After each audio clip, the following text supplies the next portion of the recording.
voltando então à tua carreira. Você entrou como office boy, saiu como diretor do Play Center.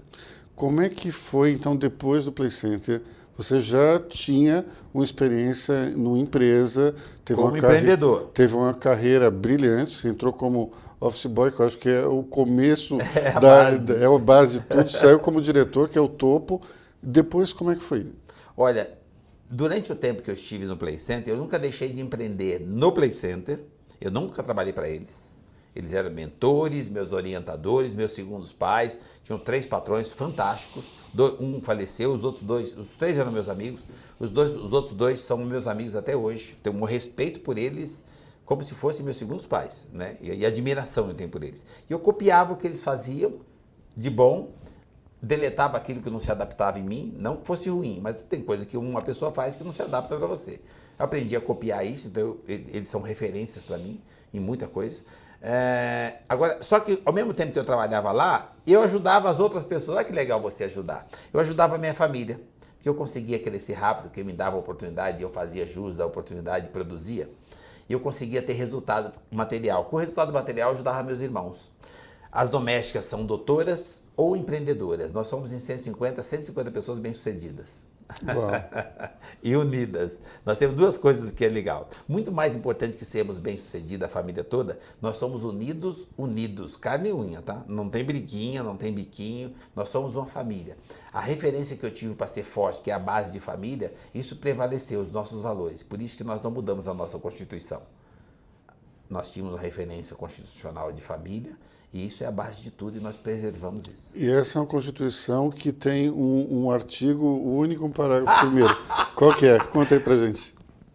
É um artigo que deve ter copiado, em casa a gente costuma chamar de democracia cubana. É uma Constituição democrática, mas com modelo cubano. Os mais velhos sempre dão aos mais novos o direito de concordar.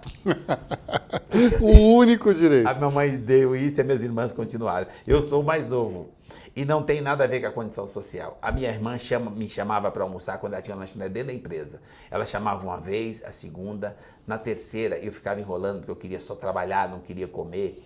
E ela falava assim, já chamei ou você vai vir, eu vou levar aí no pátio.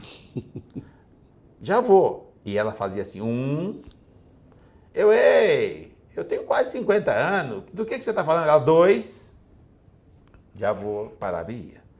Cara, os valores, isso é que é bacana, o respeito, o carinho, o relacionamento humano, o irmão, o pai, a mãe, os seus, vai para o trabalho, é a extensão dos seus, é a continuação de vida, você vive mais no trabalho do que em casa, conviva com essas pessoas, aprenda a gostar dessas pessoas, dê bom dia, resgate a sua referência, a sua essência, sorria para as pessoas. Harvard, eu tive um tempo em Harvard fazendo treinamento e lá eu aprendi cientificamente o poder do sorriso para vender. Eu já faço isso desde pequenininho.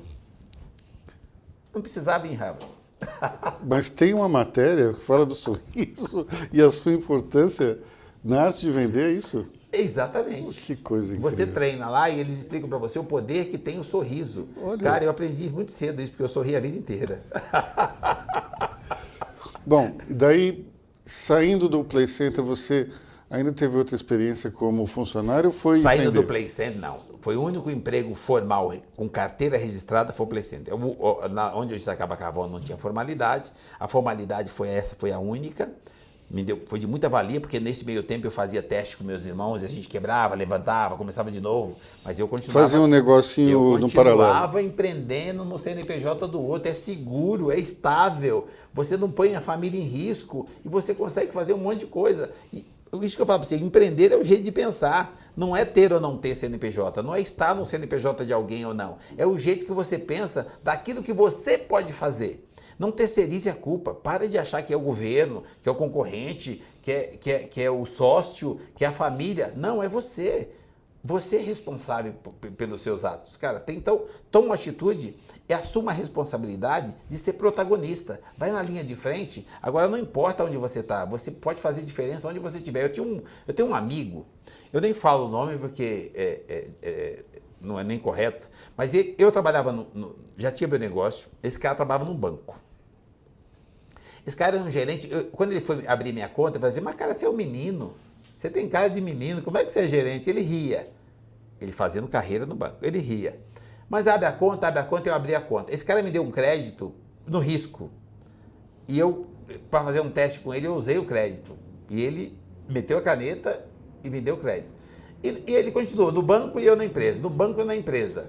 Então, eu melhorei de vida, a gente tem evoluído bastante, constituiu uma família, ele também constituiu uma família e hoje ele é presidente do banco. Tá? Quem tem mais dinheiro? Provavelmente ele. Então, quer dizer, o CNPJ, eu tenho certeza que esse cara tem mais grana que eu.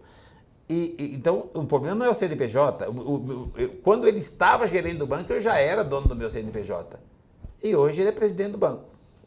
Você já observou, por exemplo, em algum chefe, uma característica que você não gostava e pensava, isso eu tenho que fazer ao contrário? Ou sempre foi o exemplo bom que você encontrou pela frente? Eu sempre olho os exemplos e eu não olho eu não condeno e eu não julgo, porque são características. É o jeito de cada um. Para o cara ser chefe, já quem sou eu, subordinado, para julgá-lo? Porque assim, ele já é chefe. Eu vou julgá-lo se eu sou subordinado? Então, deixa eu ver o que ele como chefe faz e o que eu não faria. Então, eu não faria aquele procedimento que ele está fazendo, mas eu não acho que está certo ou que está errado, porque ele chegou lá daquela forma. Eu vou chegar sem aquele procedimento, porque aquilo para mim é mais interessante. Então, eu copio aquilo que me interessa e deleto aquilo que não interessa. Mas eu não digo que o cara está errado. Cada um tem o seu jeito de fazer e não tem certo e errado nesse caso. São procedimentos. Tem pessoas que vão mais longe porque usou procedimentos estratégicos que para ele foi bom, e tem pessoas que vão mais longe, mais ainda, ou menos, porque usou procedimentos estratégicos diferentes. Agora, a pergunta é o seguinte, os dois, quem está mais feliz? Quem se sente realizado? Não é até onde ele chegou, ele está bem. Então, de repente eu falo para o cara que aquilo ali que ele faria, nunca eu faria aquilo. E o cara é um cara realizado, então foi bom para ele. Então, por isso que eu acho que você tem que copiar aquilo que te soma, sem querer julgar aquilo que não te interessa. Você simplesmente não usa. Se aquilo faz bem para você, as pessoas precisam voltar a buscar essa essência. Você precisa ser feliz. Que pode ir para a empresa que você quiser, para o melhor patrimônio, para o melhor cargo que você tiver. Se você sai de casa de manhã e no seu relacionamento você não tem coragem de servir um café para quem dormiu com você, não dá um bom dia e não dá um sorriso, cara, não sei para onde você vai, mas se lá para onde você for, não é o melhor endereço. Então, agora entrando na vida de empreendedor, como é que foi sair então do CNPJ ali e abrir o próprio CNPJ? Como é que... Foi uma consequência. Eu digo que meus negócios sempre foi de acidente de percurso. E realmente foi um acidente de percurso. Os caminhões bateram. Para ajudar meus irmãos, nós abrimos um negócio para vender peça. Eu já tinha outras experiências desse tipo, ajudando os irmãos também. Meu irmão, primo. Eu sempre no CNPJ de alguém e promovendo com o meu recurso o CNPJ no nome de outro para que a gente pudesse ter experiências e dar chance para as pessoas. Mas sempre fazendo em função das pessoas, porque eu estava muito bem remunerado e eu não tinha por que sair de onde eu estava. Mas eu sempre pensei no outro, nos meus. E aí, quando nós tínhamos caminhões, para poder meus irmãos terem atividade. Quando os caminhões não tinham mais recuperação por causa dos acidentes, nós fomos vender a peça para proteger um dos nossos valores, que é a credibilidade, para não ficar com o nome sujo. Foi vender as peças. Para vender aquelas peças, a pessoa repor mais peças. E aquilo foi se transformando numa reciclagem, ou no que eles chamam de desmanche, que hoje é uma reciclagem automotiva. E para poder manter aquilo, precisava da minha credibilidade, eu tinha facilidade em articular, em falar com as pessoas, em comprar, tinha crédito e tal. E meus irmãos tocavam porque eu continuei no CNPJ do outro, porque eu estava muito bem e não tinha intenção de sair. Mas meus irmãos se empolgaram, como a maioria dos empreendedores faz, vem a vaidade, a arrogância, a prepotência. O cara, quando começa a ganhar dinheiro, começa o perigo. Isso no empreendedorismo é um veneno. E meus irmãos pegaram esse veneno, pegaram esse vírus logo cedo. Se empolgaram, saíram do foco, compraram coisas diferentes e a empresa quebrou. A empresa estava no meu nome. Eu pedi uma licença do grupo que eu trabalhava e fui limpar o nome. E fiquei lá trabalhando só para vender as coisas e limpar o nome. Quando eu terminei, em 60 dias eu fiz isso, eu tinha duas opções, eu tinha que fechar a empresa para voltar. Para fechar a empresa, eu tinha que prejudicar 6 pessoas. Que iam ficar sem emprego. Para proteger as pessoas, eu deixei a empresa aberta. E é o que nós temos hoje. E daí, isso foi que ano? 85. 85. você então começou a trabalhar com o que se chamava Mas eu continuei no meu emprego, eu tinha as duas coisas. Ah, tá. E quando é que você só foi para a tua empresa? 88. 88. Então, nós estamos falando de 30 anos. 30 anos. Então, há 30 anos, então, você deu o passo mais corajoso que as pessoas podem dar, que esse é foi justamente... corajoso. A mulher grávida, Opa, pronta para ter ainda um bebê. A mulher ainda grávida. grávida, um filho de 2, uma mulher grávida, uns carnês enormes para pagar, porque minhas casas eram financiadas, e sair desse lugar que era confortável, com 2 secretárias, e ir para um lugar de chão batido, porque meu escritório era chão batido e a minha cadeira era calçada com tijolo. Ficava aonde isso aí? É totalmente extremo do que eu fazia. No mesmo lugar que eu estou hoje, metros depois, na Vila dos Remédios. Hoje nós temos todo... É que precisa de um espaço nós tínhamos grande. 300 metros ali locado e hoje nós temos quase que o quarteirão todo próprio.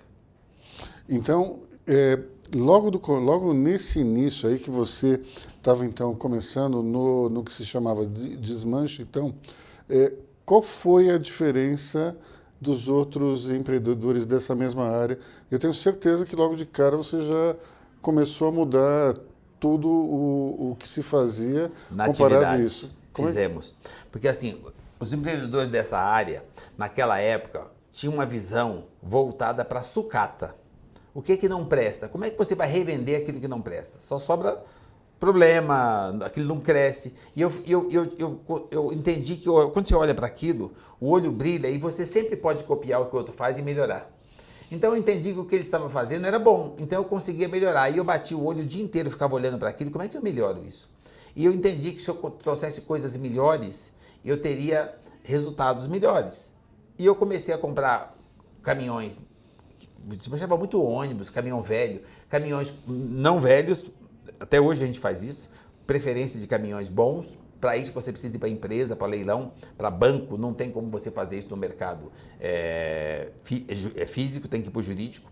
E nós começamos a adquirir produtos de primeira linha e atender o cliente com coisas melhores, com atendimento diferenciado, que era o que eu já costumava fazer na empresa, que era entretenimento, atender as pessoas, cuidar das pessoas e fazer de verdade, realmente com o propósito de beneficiar a pessoa. Aquilo foi atraindo uma clientela jurídica e permitiu que eu desse continuidade a isso. Aquilo foi se transformando e quando começou a se transformar, eu entendi o seguinte, eu fui criado, educado profissionalmente na formalidade. É mais inteligente ser formal. Ah, mas tem muito imposto, tem muita burocracia, mas tem mais segurança, tem mais continuidade. Tem sobrevivência. Agora, tem problema por causa do seu país? Tá? Cara, o brasileiro é resiliente, vai que dá. Refaz as contas, ajusta direitinho, não precisa ter jeitinho. Precisa ter organização, precisa ter estratégia, precisa ter seriedade, comprometimento e ter um volume de parceiro, que é fazer com que o povo venha, tenha a sensação de segurança e fique.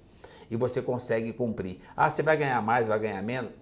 Faz parte do processo. Ah, tem crise? Tem. O que acontece nas crises? De vez em quando existem manobras que algumas instituições grandes fazem, o próprio governo, que faz com que as pessoas travem. Na insegurança o cara para. Mas o dinheiro não foi. Não o que aconteceu recentemente, né? Nós passamos por isso, passamos, nós nos apertamos. Mas o que você fez? Eu fiz o que eu faço todo dia. Levanta mais cedo, produz um pouco mais, que você passa, porque essas coisas passam.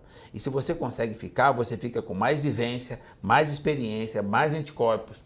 Baixa a bola, porque ninguém desaprende. Se você já aprendeu a ganhar, você vai ganhar de novo. Você respeita o mercado do momento, as oscilações de momento e se ajusta e espera o dinheiro se movimentar de novo, porque ele não queimou. Ninguém pôs fogo nele, ele mudou de lugar e parou em algum lugar. A hora que acontece qualquer novidade, ele volta a se movimentar. Você tem que estar sempre acreditando, sempre entendendo na positividade. Você precisa ter esperança, atitude, fazer as coisas, acreditar em você e acreditar naquilo que você se propôs a fazer, ter paixão pelo que você faz, fazer com mais carinho, unir um time, porque você não faz nada sozinho, fortalecer o time, fazer com que ele acredite junto com você, ser sério, ser comprometido com a sua equipe, porque ninguém vive de brisa, eles precisam sobreviver, e aí você traz esse time, e a primeira curvinha que o dinheiro faz, você tem acesso a ele de novo, e você cresce de novo. É o que está acontecendo conosco agora.